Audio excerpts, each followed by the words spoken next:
लक्ष्मी निवास मालिकेच्या येणाऱ्या पुढील भागात आपल्याला असं बघायला मिळतं आहे की आता इकडे श्रीनिवासच्या कारखान्याला सील ठोकलेलं असतं आणि आता श्रीनिवासवर कामगारांनी हल्लासुद्धा केलेला असतो. तो जखमी होऊन घरी परतलेला असतो आणि लक्ष्मीला हे पाहून लक्ष्मी प्रचंड चिडते आणि ती दिग्विजयच्या ऑफिसमध्ये पोहोचलेली असते.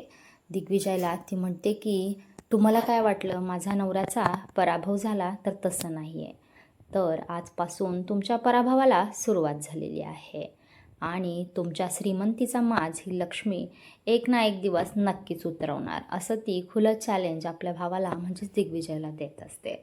आणि इकडे जयंतने मात्र जान्हवीला मुद्दामहून दिग्विजयच्या ऑफिसमध्ये आणलेलं असतं, कारण जयंतला संशय आलेला आहे की जान्हवी दिग्विजयपासून लपण्याचा प्रयत्न करत आहे. परंतु जयंत आता मुद्दाम तिला घेऊन तिथे पोहोचलेला असतो आणि तिला समोर जे दृश्य दिसतं ते पाहून जान्हवी प्रचंड शॉक होते, कारण जान्हवीला तिथे गेल्यावर कळतं की लक्ष्मीचा भाऊ हा दिग्विजय आहे. आणि हे सत्य ऐकून जान्हवी आता आईला जाब विचारेल का, हे पाहणं खूप रंजक ठरणार आहे.